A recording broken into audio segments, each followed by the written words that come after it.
मुख्यमंत्री नीतीश कुमार ने घोषणा की है कि बिहार के 59,000 बेरोजगारों को चिन्हित कर उन्हें रोजगार चलाने के लिए 2-2 लाख रुपए का ऋण दिया जाएगा। आखिर सरकार की घोषणा तो हो गई, लेकिन घोषणा के बाद जब ऋण लेने के लिए पहुंचते हैं बेरोजगार युवा तो उनको क्या क्या परेशानियां होती है, इसके लिए हमारे साथ कुछ युवक जुड़े हुए हैं, हम उनसे बातचीत करेंगे। अरविंद जी, बिहार सरकार की घोषणा है, स्वागत योग्य घोषणा है, लेकिन तमाम कठिनाइयाँ आती है, क्या क्या दिक्कतें होती है इसको जान? देखिए, सरकार की घोषणा बहुत सारे घोषणा है। स्टूडेंट क्रेडिट कार्ड, हम छात्र की बात करें, हम लोग छात्र हैं तो स्टूडेंट क्रेडिट कार्ड की बात हुई थी, लेकिन आज तक स्टूडेंट क्रेडिट कार्ड का अगर कोई डाटा ओरिजिनल दे दे तो हम मानेंगे कि सरकार ने जो घोषणा की स्टूडेंट क्रेडिट कार्ड जिसके माध्यम से बच्चे पढ़े, आज तक बहुत सारे बच्चे ने अप्लाई किया है, खासकर हमारे परिवार से भी, लेकिन नहीं मिला। तो योजना अभी चुनाव को लेकर के ये घोषणा होना एक वाजिब है, क्योंकि हर चुनाव में ये घोषणा होती है। लेकिन इस कठिनाइयों में और कठिनाई करने के बाद भी छात्र को या युवाओं को उपलब्ध हो जाए रोजगार के लिए, चाहे किसी भी तरह की जो रोजगार के लिए योजना दिए जा रहे, तब ये लोग मानेंगे कि आज जब तक नीतीश कुमार जिस तरह से 2000 से लेकर के 2010 तक जो उनकी कार्यकाल रहा, उस कार्यकाल में कोई सवाल नहीं उठा सकता मुख्यमंत्री के। उसके बाद जैसे ही इनका कार्यकाल 10 से आगे बढ़ा है, 12 के बाद धरातल उनका धीरे धीरे गिरता जा रहा है। बिना गठबंधन के वो सरकार बिहार में नहीं चला सकते हैं, और अपने बदौलत भी आज स्थिति जो है उनका इस तरह का हो गया है कि किसको जिम्मेवार मानते हैं? मुख्यमंत्री के दल बदलने का पहला सिलसिला, उसके बाद लगातार बिना लोगों की जानकारी के नए कानून बनाना और कानून का पूरी तरह से पालन नहीं होना, खासकर शराबबंदी सीधा एक नहीं, आज का जो मुद्दा है वो है कि बेरोजगारी को समाप्त करने के लिए ऋण देने की घोषणा हुई है। ऋण लेने में क्या क्या परेशानियां होती है? बेरोजगारी की यही बात तो हम भी कर रहे हैं कि जो भी ऋण लेने के पहले तो प्रोसेस की बात है, प्रोसेस करने में ही सारे लोग फेल्योर हो जाएंगे। अगर बात ऋण लेने की बात होगी तो पहले आय प्रमाण पत्र, और आय प्रमाण पत्र जितने का सरकार कहती है इतने में हम देंगे, उतने का बनता ही नहीं है। सबसे पहला बात तो पहले चावल है ही नहीं, चाहे वो बासमती हो, चाहे अरबा चावल हो, चाहे सड़ा गला चावल हो, चावले नहीं है तो खाना पकेगा कैसे? तो भोज का न्योता देने से बेकार है, क्योंकि आय प्रमाण पत्र ही सबसे पहले नहीं बनेगा जितने पर ऋण देने की बात होती है। हमारे साथ कुछ और लोग जुड़े हैं। अमरिंदर जी हैं, खासकर सामाजिक मुद्दों पे हमेशा लड़ाई लड़ते हैं, समाज की बात करते हैं। सरकार ने घोषणा की है, सरकार की घोषणा स्वागत योग्य है, लेकिन जो परेशानियां आती है, क्या क्या परेशानियां आती है? देखिए, सबसे पहले आपको धन्यवाद जो इस तरह के कार्यक्रम आपने चलाया, और सरकार की जो भी घोषणाएं होती है वह स्वागत योग्य ही होती है, चाहे वह किसी की सरकार हो। लेकिन घोषणा जो है वह ज़मीन पर, धरातल पर इसका इम्प्लीमेंटेशन होता है कि नहीं होता है, ये सबसे बड़ा मुद्दा होता है। और अभी जो इससे पहले भी 94 लाख युवाओं को जो तेजस्वी प्रसाद यादव जी जिस समय डिप्टी सीएम थे उस समय भी घोषणा हुई थी। उसके बाद थोड़ा सा इम्प्लीमेशन की ओर बढ़ा, लेकिन मुख्यमंत्री जी दल बदल के तहत दूसरी अति पार्टियों में चले गए, भाजपा भारतीय जनता पार्टी के पास चली गई। उसके बाद उस प्रचार प्रसार करने लगे कि हम इसको देंगे, 94 लाख युवाओं को ऋण देंगे स्वरोजगार के लिए, तो वो कहाँ चली गई?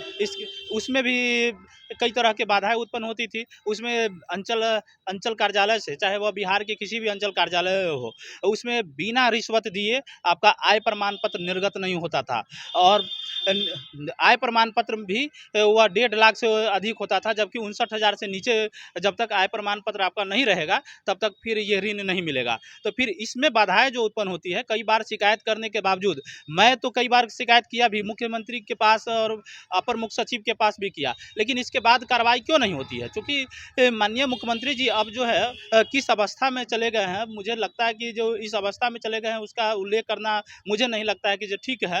एक सवाल उठता है कि सरकार की घोषणाएं जो होती है उसको इम्प्लीमेंट क्यों नहीं किया जा सकता है? आखिर कहाँ दिक्कत हो रही है, कहाँ कौन दोषी है?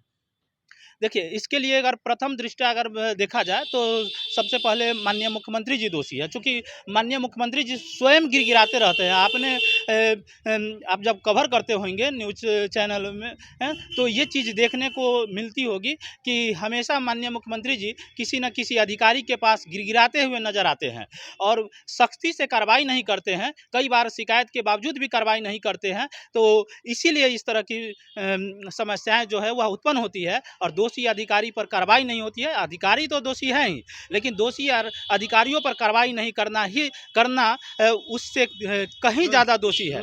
तो माननीय मुख्यमंत्री जी इस तरह से लचर हो गए हैं कि अधिकारियों पर कार्रवाई नहीं करते हैं और उनके सामने में गिड़गिड़ाते रहते हैं, इसीलिए ज़मीन पर धरातल पर इम्प्लीमेशन नहीं हो पाता है। मुकेश जी एक बात बताइए, अभी आप लोगों ने और लोगों की बात सुने, आखिर फैक्ट क्या है, सच्चाई क्या है? अधिकारी की बात पूरी तरह मुख्यमंत्री तक नहीं पहुंच रही है, सरकार तक नहीं पहुंच रही है, या सरकार को जो सूचना मिल रही है वो काल्पनिक सूचना मिल रही है, गलत सूचना मिल रही है? आखिर धरातल पे क्यों नहीं उतर पाता है कोई भी काम?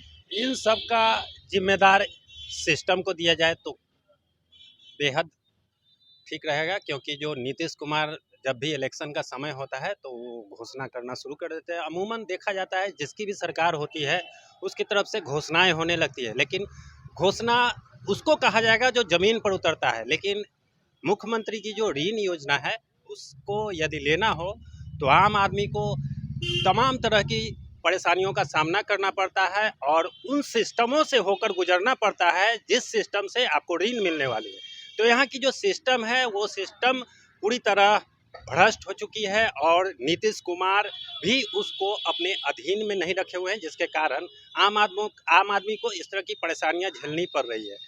ऋण की बात करेंगे तो ऋण लेने से पहले आपको तमाम तरह की कागजात जो देनी पड़ती है वो देना होगा और उसके बाद आपको ऋण के लिए एक समय अवधि दी जाती है।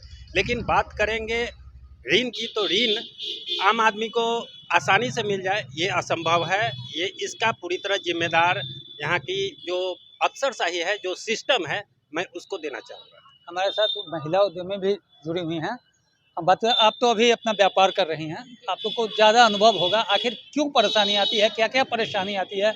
उद्योग लगाना होता है तो प्रोजेक्ट रिपोर्ट तैयार करने से लेकर के उसको बैंक में पहुंचाने तक क्या क्या दिक्कतें आती हैं? क्या ना एक्चुअली अभी कोई भी आप बिजनेस स्टार्ट करते हैं उसके लिए लोन के लिए आप फॉर्म फिल करते हैं, तो उसमें सबसे पहले परेशानी ये होती है कि जो डॉक्यूमेंट्स बनवाने जाते हैं, पहले ऋण लेने के लिए डॉक्यूमेंट्स पूरा करना पड़ता है, तो उसमें दिक्कतें आती हैं कि जल्दी तो डॉक्यूमेंट्स पूरा हो नहीं पाता।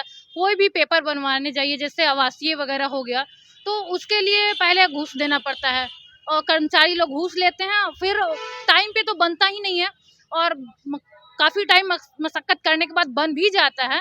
तो बहुत सारा ऐसा दिक्कतें आती हैं ऋण लेने के लिए, जो आम आदमी को बहुत दिक्कतें होती हैं। बैंक का कैसा रवैया रहता है? मान लीजिए हमने लोन के लिए अप्लाई किया, सारी ज़रूरतों को पूरा किया, कागजात किए, बैंक में भी काफ़ी परेशानी है, बैंक की क्या स्थिति?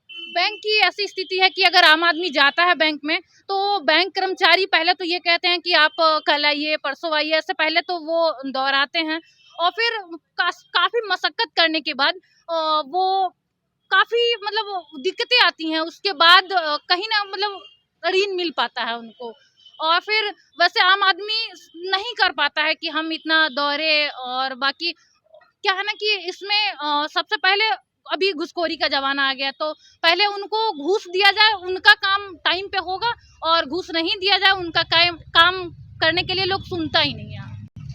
ये थे हमारे साथ कुछ बेरोज़गार और कुछ युवा जिनके परिवार में कोई ना कोई बेरोज़गार है, और इनका जो लब्बो लुआब रहा बातचीत का वो यही रहा कि सिस्टम, बिल्कुल सिस्टम दोषी है और सरकार का उस पर से नियंत्रण लगभग हट चुका है। ज़रूरत है कि पहले सिस्टम को सुधारा जाए, अधिकारियों की जो मनमानी है उसमें सुधार लाई जाए और उसके बाद सरकार की घोषणाएं हों। मुजफ्फरपुर से न्यूज़ 24 के लिए मुकुल कुमार।